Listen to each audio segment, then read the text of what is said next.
Hello everyone, welcome to my channel go to study. तो आज हम करेंगे क्लास 10 आईसीएसई हिस्ट्री का first chapter, that is the first war of independence 1857। Okay, इस पर मैं ऑलरेडी यही चैप्टर का मैं ऑलरेडी 3 वीडियोस अपलोड कर चुकी हूँ। पार्ट 1 में इंट्रोडक्शन और पॉलिटिकल कॉजेस का first cause that is on the policy of expansion को एक्सप्लेन की थी। ओके, सेकेंड वीडियो में बाकी जितने भी पॉलिटिकल कॉजेस थे वो सबको एक्सप्लेन की हूँ, और थर्ड वीडियो में हमने क्या कवर किया, सोशल रिलीजियस कॉजेस। ओके, सो अब हम फोर्थ वीडियो में कवर करेंगे इकोनॉमिक कॉजेस। ओके, सो ये जो मैं अब जो हिस्ट्री और सिविक्स का वीडियो अपलोड करूंगी वो सब के लिए एक अलग प्लेलिस्ट मैंने अपने चैनल पे बना के रखा है। Okay, so that is reloaded ICSE class 10 history civics. Okay, so do check that out, and in which you will get all these videos in an arranged manner. Okay, so let's get started. पहला है तो हाँ, okay, सो आज हम करने वाले economic causes. Economic causes मतलब क्या? इकोनॉमी, इंडियन इकोनॉमी को कैसे ब्रिटिशर्स हैम्पर किए थे जो एक कॉज बन गया। मीन्स वो सब जो जितना भी टॉर्चर किए थे इकोनॉमी से रिलेटेड, जो सब टॉर्चर्स थे वो सब की वजह से वो सब कैसे कंट्रीब्यूट किए 1857 के वॉर में। ओके, वो सब हम देखेंगे। ओके, सो इकोनॉमी एक बहुत ही बड़ा फैक्टर है हर कंट्री, हर नेशन के डेवलपमेंट, ग्रोथ और सस्टेनेबिलिटी के लिए, इजंट इट? अगर उधर के रहने वाले लोगों के पास, सिटीजन्स के पास पैसा नहीं होगा, then their life will be full of hardships, isn't it? उनको अच्छे से खाना खाने के लिए पैसा नहीं होगा, पहनने के लिए, रहने के लिए, किसी भी चीज के लिए पैसा नहीं होगा। और ऐसे जब होता है then obviously जो पीपल है वो गवर्नमेंट के अगेंस्ट, गवर्नमेंट से बहुत गुस्सा हो जाते हैं, isn't it? क्योंकि यही गवर्नमेंट के कुछ गवर्निंग एडमिनिस्ट्रेशन में कुछ फ्लॉज की वजह से लोगों के पास पैसा नहीं आ पाता।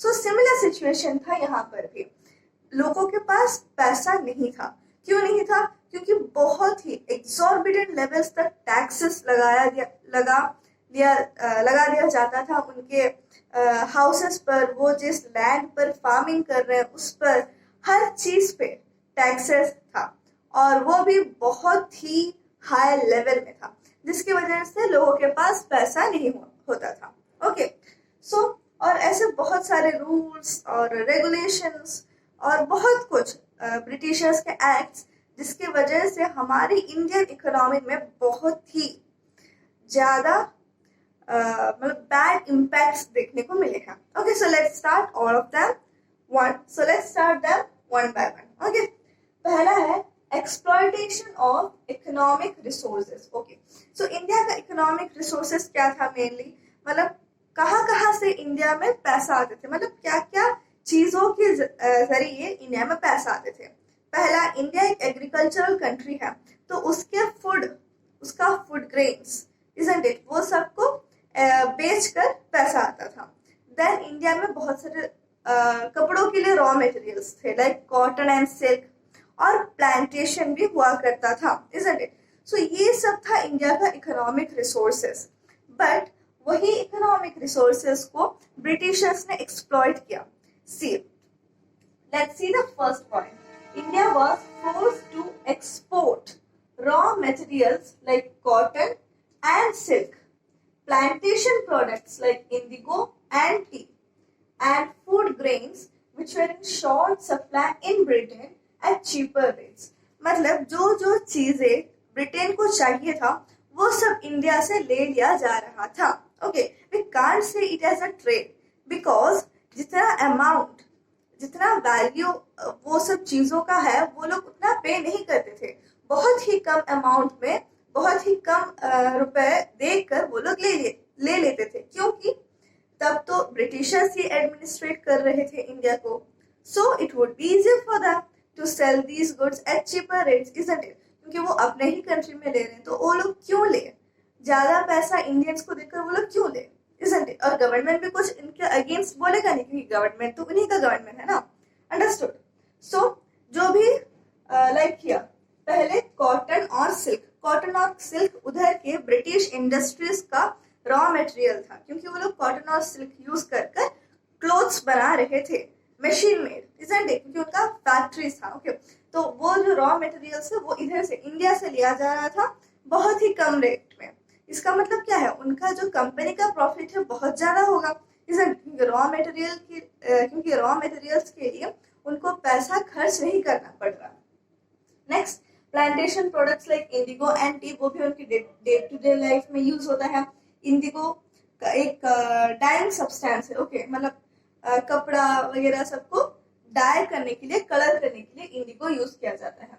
एंड फूड ग्रेन्स, जो फूड ग्रेन्स उधर कम सप्लाई में था, जो फूड ग्रेन्स उनके पास कम था, वो सभी इंडिया से ले लिया जाता था at a very cheap rate. Next, India was made to accept readymade British goods either duty free or at nominal duty rates, while Indian products were subjected to high import duties in England. Okay, पहले ये duty कहाँ गया, हाँ, ये duty free और normal duty rates, इस सब का मतलब क्या होता है? सी, ड्यूटी फ्री मतलब ड्यूटी फ्री प्रोडक्ट्स या ड्यूटी फ्री गुड्स वो होता है जिसे खरीदने के लिए हमें कोई टैक्स नहीं देना पड़ता। ओके, मतलब goods the products that we can buy without paying any tax. Okay, अब आपको पता ही होगा कि जो सब चीजें हम खरीदते हैं सब में कुछ ना कुछ टैक्स लगा रहता है।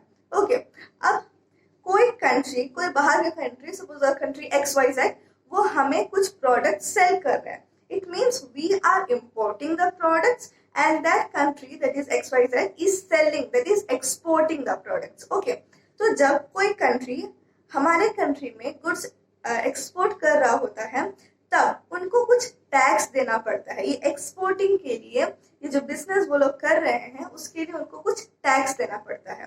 ओके, और अगर इंडिया और किसी कंट्री में जाके सेल करेगा तब इंडिया को भी वो टैक्स देना पड़ेगा। Okay, so while exporting they have to pay some taxes. Okay, now इधर क्या लिखा गया है? India was made to accept readymade British goods. हाँ, ऊपर में हमने देखा कि रॉ कॉटन और सिल्क इंडिया से लिया जा रहा था because they were the raw materials for the British industries. तो वो इंडस्ट्रीज में जो भी उनका कपड़ा बनता है, जो भी उनका क्लोथ्स बनता है, वो सब गुड्स, वो सब प्रोडक्ट्स वो लोग फिर इंडिया में ही लाकर सेल करते थे। ओके, तो जैसे मैंने कहा कोई बाहर का कंट्री इंडिया में अगर कुछ सेल करना चाहता है then they have to pay the tax, but here the tax were not given. Britishers ये जो गुड्स सेल करते हैं उसके लिए वो लोग टैक्स नहीं देते थे, बट एक्चुअली में देना चाहिए था, इजंट इट? बट इधर की गवर्नमेंट उन्हीं के हाथ में है, so they didn't give it, they didn't give the taxes और एट नॉमिनल ड्यूटी रेट्स, मतलब बहुत ही कम पैसे उनको टैक्स, बहुत ही कम पैसे वो लोग टैक्स के रूप में देते थे। अंडरस्टूड? बट जब इंडिया के products means they were handmade products. Okay, क्योंकि इंडिया में कोई क्लोथ का इंडस्ट्री या फैक्ट्री नहीं था, so all these Indian products that were handmade by the people, by the handcrafts and artisans, वो सब जब लेके बाहर यानी कि इंग्लैंड में सेल किया जाता था तब उस पर बहुत ही ज्यादा टैक्स लगा दिया जाता था, इजंट इट? वैसे भी उनका सेलिंग बहुत कम हो रहा है, उसमें से वो लोग हैंडमेड प्रोडक्ट्स में मतलब कि बहुत ही कम अमाउंट पे प्रोड्यूस कर पा रहे हैं और उस पर भी बहुत हाई अमाउंट ऑफ टैक्सेस लगा दिया जाता था। Understood? I think now you have got this point. See, while Indian products were subjected to high import duties, India को अगर बाहर सेल करना है तब भी टैक्स देना पड़ेगा, so that duties, that import taxes were very high in England. Okay, next point, Indian handmade goods were unable to compete with the British cheaper and machine made products. Yes, as I said, India का जो goods है, जो भी products है, सब handmade था, but British का जो गुड्स है, जो भी क्लोथ्स, प्रोडक्ट्स, कुछ भी वो सेल करते थे, सब मशीन मेड था। सो मशीन मेड मतलब क्या है? इंडस्ट्रीज थे। सो मशीन मेड का एडवांटेज क्या होता है? See, they would be cheaper. Cheaper क्यों होगा? क्योंकि मशीन बना रहा है, it means a large quantity can be made in a less time, और जब ऐसा होगा then they will definitely sell those goods at a cheaper rates, isn't it? But जो इंडियन गुड्स है वो लोग हैंडलूम में जो हैंडीक्राफ्ट आर्टिसंस है सब वो लोग वीव करके बना रहे हैं, बहुत ही मेहनत करके बना रहे हैं, और इनका जो गुड्स है, जो हैंडमेड गुड्स होता है, जो हैंडमेड प्रोडक्ट्स होता है, उसे बनाने के लिए कई गुना ज्यादा टाइम लगता है in comparison to the machine made goods. Okay, तो इसी की वजह से नाउ सी इंडिया में उनका फिनिश्ड प्रोडक्ट्स लाया जाता था और बेचा जाता था, और मतलब कि फिनिश्ड प्रोडक्ट्स मतलब कि वो ऑब्वियसली चीपर होंगे, पर इंडियन प्रोडक्ट्स जो है, जो इंडिया का हैंडमेड प्रोडक्ट्स है, उनका कॉस्ट हाई होगा। सो इट्स ऑब्वियस कि इंडिया के पीपल जो है, इंडिया के लोग जो है, वो चीपर प्रोडक्ट्स ही खरीदेंगे, क्योंकि वैसे भी उनके पास पैसा कम है, इजंट इट? तो फिर इसीलिए जो गुड्स, जो प्रोडक्ट्स इंडिया में बनाया जाता था वो सेल नहीं हो पाता था। Understood? That's what written. Indian handmade goods were unable to compete with the British cheaper and machine-made products. Okay. Now, export of raw materials and food products deprived India's agricultural surplus and raised the prices of raw materials. So, India से सारा raw materials, food grains सब export हो रहा था, isn't it? इसका मतलब है कि इंडिया में जो रिसोर्सेस है वो कम हो रहे हैं। सो जितना भी इंडिया में बाकी बच गए थे, या फिर जितना भी थे इंडिया में प्रोडक्ट्स, रॉ मटेरियल्स, उस पर बहुत ही ज्यादा पैसा था, मतलब उसको खरीदने के लिए बहुत ज्यादा पैसा देना पड़ता था। इट मीन्स अगेन इंडियंस को ही प्रॉब्लम फेस करना पड़ रहा है। ब्रिटिश के प्रॉफिट के लिए इंडियंस को कितना प्रॉब्लम्स फेस करना पड़ रहा था, इजंट इट? कोई आम आदमी जाके अगर कुछ भी रॉ मटेरियल्स खरीदना चाहता है, या फिर कोई Indian industry, Indian cottage industry है जो अपने क्लोथ वीविंग के लिए, मतलब अपना क्लोथ्स बनाने के लिए रॉ मटेरियल्स लेना चाहता है, तो तब उनको बहुत ही ज्यादा पैसा देकर वो रॉ मटेरियल्स को खरीदना पड़ेगा। बट जो इधर ब्रिटिश की इंडस्ट्रीज है, उनको बहुत ही कम पैसा देकर, वो लोग बहुत ही कम पैसा देकर यही सेम रॉ मटेरियल्स को खरीद सकते थे। Okay okay, so now you take out your copies and pen and write all these points. Okay, so pause the video and note it down. Okay, so let's see the second economic cause, that is the drain of wealth. Drain of wealth मतलब कि India का जो wealth है, धन दौलत है, वो सब ड्रेन हो जा रहा था, मतलब यू कैन से दैट वो सब इंडिया से कहीं और चला जा रहा था। ओके, सो कहाँ जा रहा था? It was obviously going into Britain's hands, isn't it? तो इंडिया का wealth, see, let's see this definition. The transfer of wealth from India to England. Okay, India का wealth जो है इंग्लैंड में चला जा रहा था, for which India got no proportionate economic return. और कब जाता है, कब wealth का exchange, कब wealth एक जगह से दूसरे जगह जाता है? जब कोई बिजनेस होता है, isn't it? पर इधर जो हो रहा था उसके लिए बिजनेस मीन्स दोनों साइड्स का कुछ ना कुछ प्रॉफिट या कुछ ना कुछ अमाउंट दोनों साइड्स के हाथ में आते हैं, isn't it? बट इधर वैसा नहीं हो रहा था, बस इंग्लैंड को ही सारा वेल्थ मिल रहा था और इंडिया को उसके लिए कुछ भी प्रोपोर्शनेट रिटर्न नहीं मिल रहा था। ओके, तो पहले क्या होता था, that is before the battle of Plassey 1757 से पहले ब्रिटिशर्स जो है, एज यू नो, वो लोग इंडिया में ट्रेड करने आए थे, तो ट्रेड करने के लिए पैसा चाहिए, और वो पैसा वो लोग खुद इंग्लैंड से लाते थे। गोल्ड कॉइन्स वो लोग लाते थे और जो रॉ मटेरियल्स होता है उसे खरीदते थे ये गोल्ड कॉइन्स देकर। बट जैसे ही battle of Plassey that is in 1757 में वो लोग सक्सीड कर लेते हैं, उनको सक्सेस मिल जाता है, तो फिर वो लोग ये जो पैसा लाते थे वो लाना बंद कर दिए, isn't? ओके, तो फिर क्या किया, जो भी उनका बंगाल कुछ एरियाज उनके अंडर में आ गया, वहां से ही वो लोग टैक्सेस कलेक्ट करना शुरू किए, high levels of taxes collect करना शुरू किए, और यही टैक्सेस को वो लोग यूज किया बिजनेस के लिए। ओके, ऐसा करते करते वो लोग बहुत सारे टेरिटरीज जीत गए, बहुत सारे टेरिटरीज अपने अंडर में ले आए, और वही सब टेरिटरीज के रेवेन्यूज और टैक्सेस को यूज कर वो लोग बिजनेस करना शुरू किया। So that's the reason why drain of wealth is occurring. और फर्दरमोर, ये तो बिजनेस के जरिए हमारा पैसा लूट ही रहे थे, उसके अलावा भी जो भी इंग्लिश मैन इंडिया में काम कर रहे थे, like this soldiers and other generals, governor generals, all of them, इन सब के लिए भी पैसा, जो सैलरीज, इनकम्स, एक्सपेंडिचर्स, जो सब भी था, जो भी पैसा इन सब के लिए यूज हो रहा था, वो भी इंडिया से ही कलेक्ट हो रहा था। So that was also one form of drain of wealth. Okay, so let's see the third point, that is DK of cottage industries and handicrafts. Cottage industries आप सब जानते होंगे, जो छोटा छोटा इंडस्ट्रीज जिसमें मशीन मेड नहीं होते, वो लोग मीन्स वो लोग हैंडलूम रखे रहते हैं, और the people have to weave it, understood.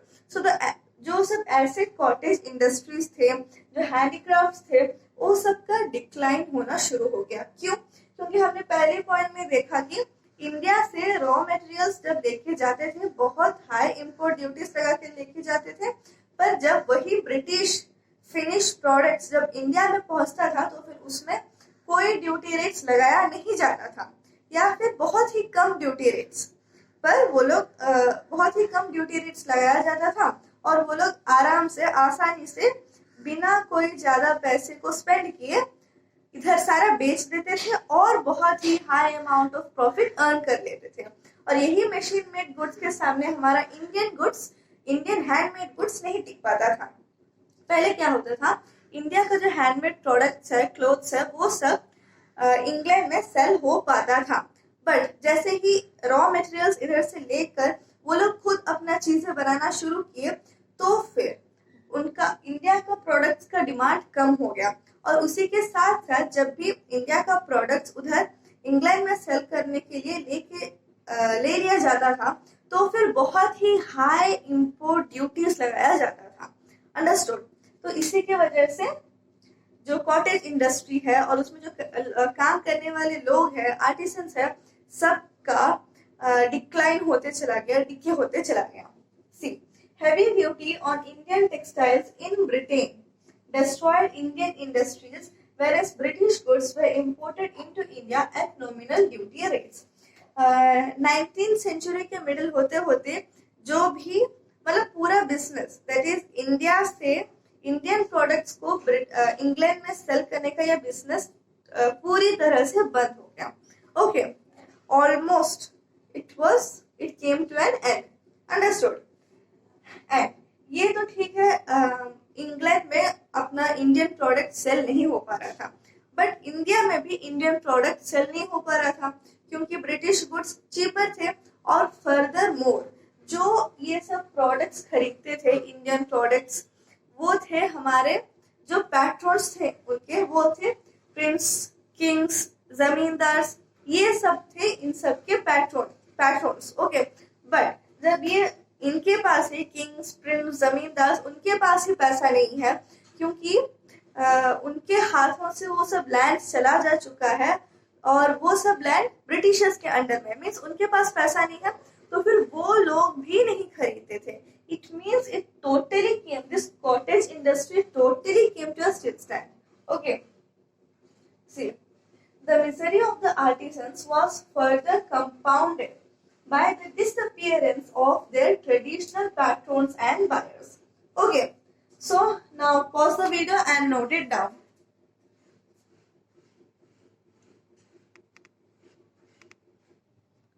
Okay, so let's see the fourth economic cause, that is economic decline of peasantry.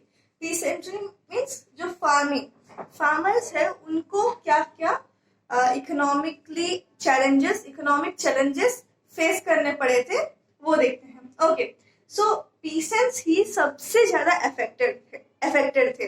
और जो भी एडमिनिस्ट्रेशन का कॉस्ट था, मिलिट्री का कॉस्ट था, maximum most of them where taken from the peasants. क्योंकि हमारा country agriculture के लिए फेमस है, फार्मिंग के लिए फेमस है।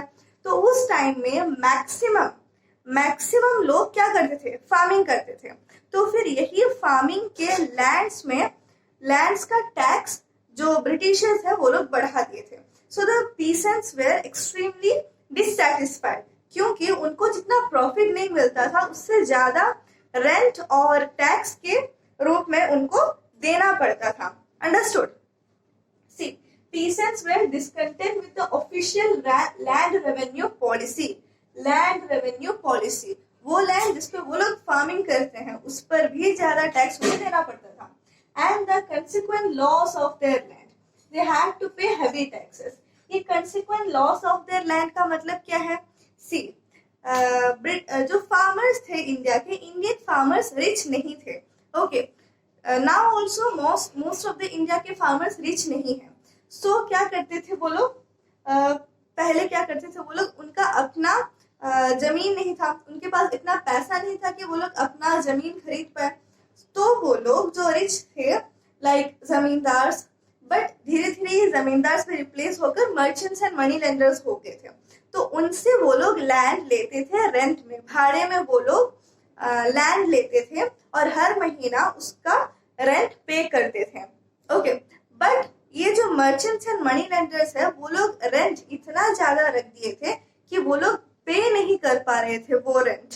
ओके, और उसके चलते क्या हो जा रहा था, ये लैंड उनके हाथ से निकलता जा रहा था। मीन्स वो लैंड को धीरे धीरे करके पूरा ये मर्चेंट्स एंड मनी लेंडर्स वापस ले रहे थे। अंडरस्टूड? इट मीन्स वो उनको फार्मिंग करने का जगह भी कम हो जा रहा था, which means their profit will also be less. Okay, next, increase in land revenue forced many peasants into indebtedness or into selling their land. Understood? मतलब जैसे लैंड रेवेन्यू बढ़ रहा है तो फिर वो रेवेन्यू, वो टैक्सेस देने के लिए वो लोग और कहीं से उधार लेते थे। फिर वो लोग वो उधार भी चुका नहीं पाते थे क्योंकि बहुत ही हाई इंटरेस्ट लगा दिया जाता था, isn't it? फिर वो लोग क्या करते थे, जो उनका लैंड है उसको ही बेच देते थे और उससे जो पैसा आ रहा है उसको रेवेन्यू के रूप में दे देते थे।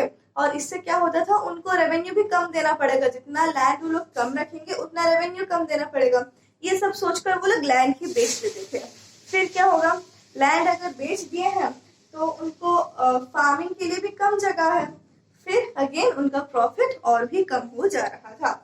Next, the traditional zamindars, yes, जैसे मैंने कहा, they replaced by the merchants and money lenders. तो ये जो मर्चेंट्स एंड मनी लेंडर्स है, ये लोग बिल्कुल सोचते नहीं थे कि फार्मर्स के घर का कंडीशन क्या है, उनका कंडीशन क्या है, वो लोग इकोनॉमिकली इतने एबल है कि नहीं, जो भी वो रेंट लगा रहे हैं, जो भी वो इंटरेस्ट लगा रहे हैं, इतना वो लोग पे कर पाएंगे कि नहीं, इनका उन सब से कोई लेना देना नहीं था।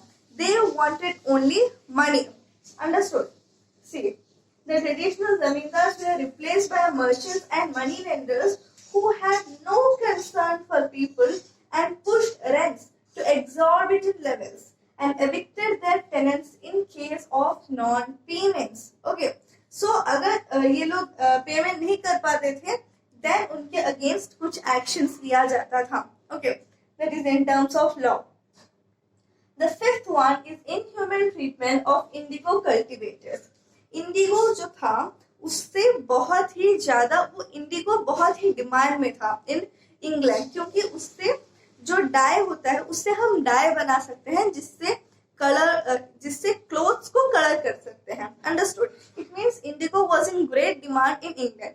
तो इसीलिए जो भी मनी लेंडर्स या फिर जो भी ब्रिटिशर्स थे, वो लोग जो लैंड वो लोग चूज कर देते थे उस पर बोलते थे कि पीसेंट्स को तुम्हें इधर और कोई फूड क्रॉप नहीं लगाना है और इंडिगो ही कल्टीवेट करना है।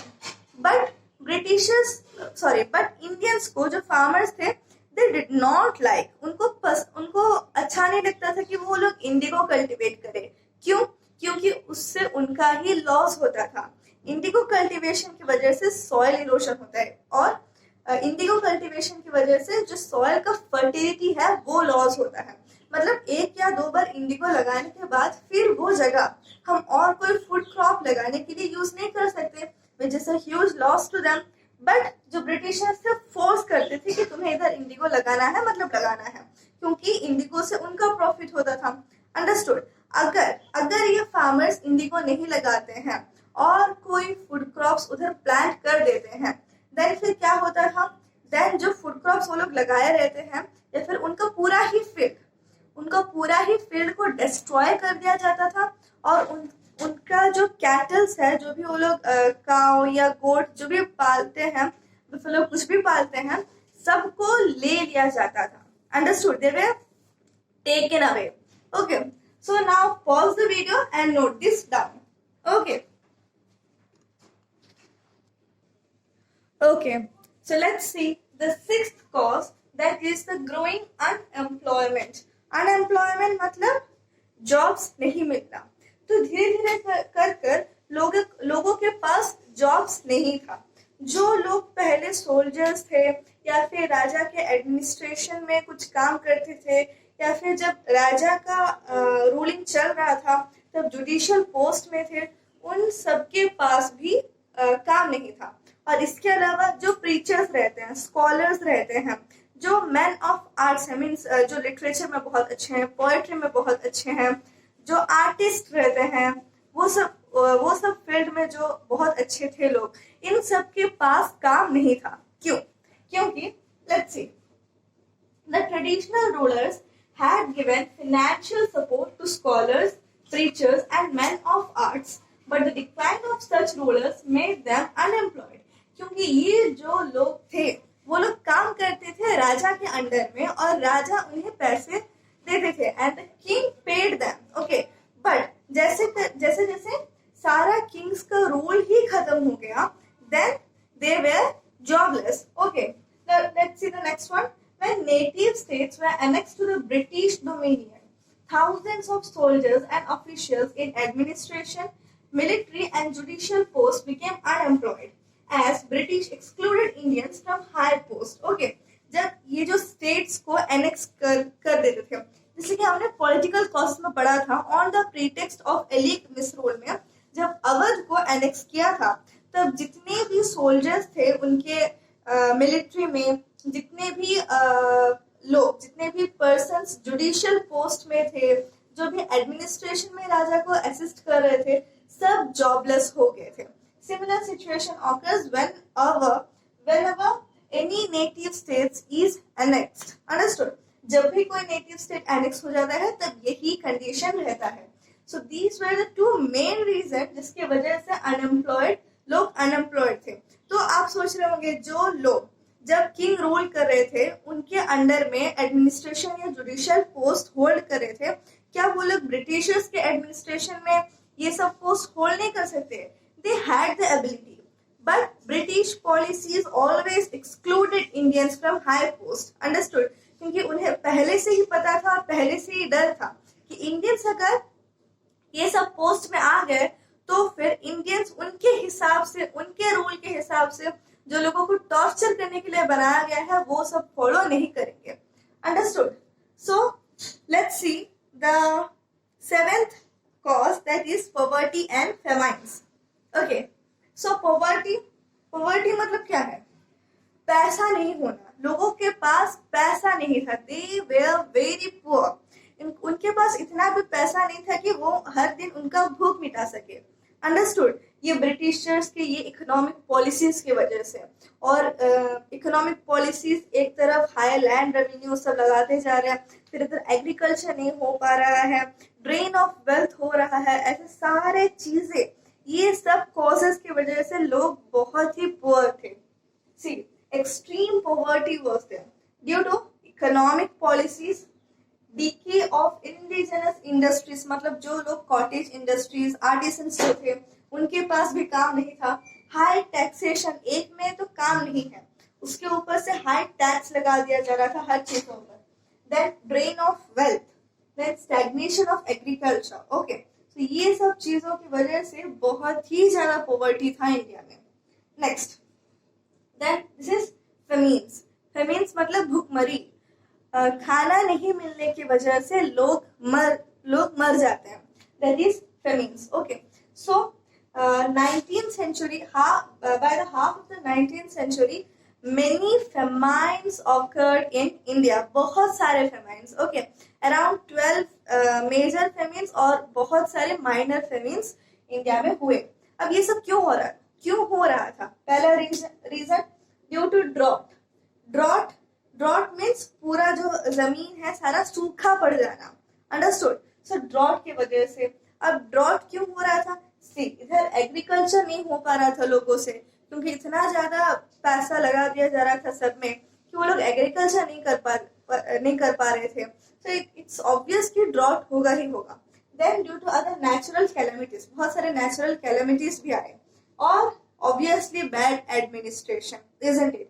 पर ऐसे सब जब लोग मुसीबत में होते हैं, that it's the responsibility of the government to take care of them, to help them. But ये सब जो बहुत ही डिफिकल्ट सिचुएशन से जब इंडियंस गुजर रहे थे, तब जो ब्रिटिश गवर्नमेंट था कुछ भी ऐसा एड नहीं दिया, कुछ भी ऐसा हेल्प नहीं दिया ये लोगों को, जिसकी वजह से उनका मिजरी जो है, उनका दुख जो है कम हो पाए. Understood? Okay, so note this 6th and 7th points. Okay, pause the video and note it down.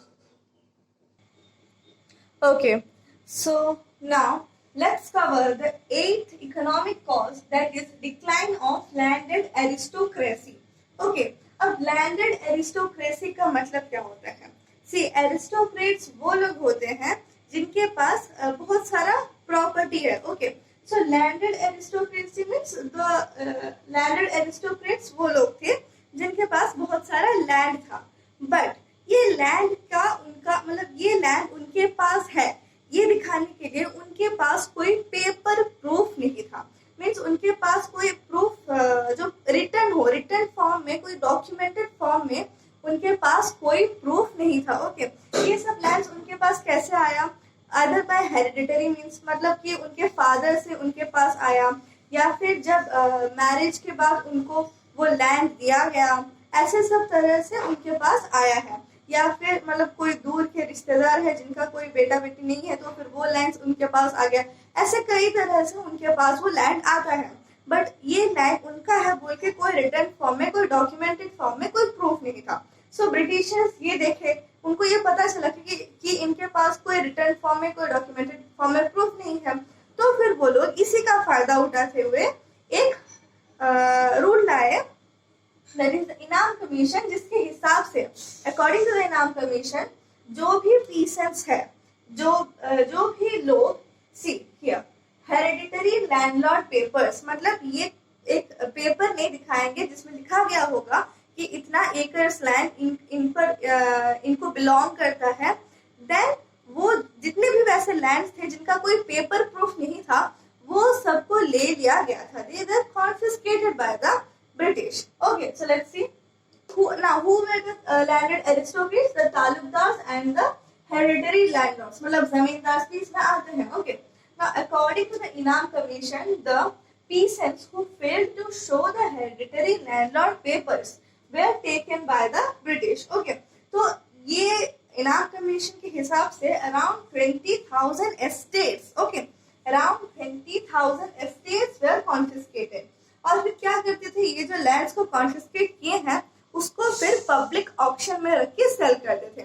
मतलब आप मतलब पहले एक प्राइस स्टार्ट होगा, फिर और कोई और एक प्राइस बोलेगा, तो फिर जो भी बिडा हाईएस्ट प्राइस बोलेगा उसको ये लैंड्स दे दिया जाता था. ओके, तो पहले हमने देखा था कि और एक, जब हम इकोनॉमिक कॉज ही पढ़ रहे थे तो और एक कॉज में हमने देखा था कि जो जमींदार थे they were replaced by merchants and money lenders. तो वो कैसे हुआ? वो ऐसे हुआ. ओके, क्योंकि पहले जो जमींदार भी लैंडेड एरिस्टोक्रेट्स थे, तो जो जमींदार के पास जो लैंड था वो सब इनके पास, ये पब्लिक ऑक्शन की वजह से चला गया किसके पास? मर्चेंट्स और मनी लेंडर्स के पास. और ये मर्चेंट्स और मनी लेंडर्स ओके, तो ये लोग जो जमींदार थे वो लोग भी रेंट में पीसेंट्स को दिए रहते थे जो लैंड है वो लोग भी रेंट में दिए रहते थे, बट वो लोग जो रेंट लेते थे वो इतना ज्यादा नहीं था कि पीसेंट्स को अपना लैंड ही बेचना पड़े। बट जब ये लैंड जमींदार से मनी लेंडर्स के हाथ में, मर्चेंट्स के हाथ में पहुंच गया, तो फिर वो ट्रांसफर ऑफ लैंड भी ये पीसेंट्स को ही बहुत ज्यादा अफेक्ट किया, क्योंकि जो मर्चेंट्स और मनी लेंडर्स थे वो लोग अपने लैंड पे फार्मिंग करने के लिए रेंट बहुत ही एक्सॉर्बिटेंट लेवल्स पर लेते थे, जिसके वजह से पीसेंट्स को प्रॉब्लम होता था। ओके, तो आप देख सकते हैं कि मैक्सिमम जो है वो पीसेंट्स को अफेक्ट कर रहा था। ओके, और यही जब हम इकोनॉमिक कॉजेस पढ़े तो हम देखे कि वेरियस क्लासेस ऑफ पीपल को इकोनॉमिकली बहुत प्रॉब्लम हो रहा था। लाइक पीसेंट्स तो हम जानते ही हैं, उसके अलावा आर्टिसंस लोगों को भी, जो हैंडीक्राफ्ट जो कॉटेज इंडस्ट्रीज में काम करते थे, और जो नोबल्स है, प्रीचर्स है, स्कॉलर्स है, उनको भी अफेक्ट किया। सोल्जर्स जो पहले नेटिव रूलर्स के अंडर में काम करते थे उनको भी अफेक्ट किया, एडमिनिस्ट्रेटर्स को भी अफेक्ट किया, इजंट इट? तो इस तरह से सबको अफेक्ट कर रहा था। अंडरस्टूड? तो इसी की वजह से सबको, सारे सेक्शंस के लोग एक साथ आए थे। अंडरस्टूड? तो इधर हम मिलिट्री कॉजेस को एंड करते हैं। हमारा सारा मिलिट्री कॉजेस डिस्कस हो गया है। नेक्स्ट वीडियो में हम हमारा सारा इकोनॉमिक कॉजेस खत्म हो गया है। नेक्स्ट वीडियो में हम मिलिट्री कॉजेस और इमीडिएट कॉज, ये दोनों कॉजेस को डिस्कस करेंगे। Okay, so till then, bye bye and all the best.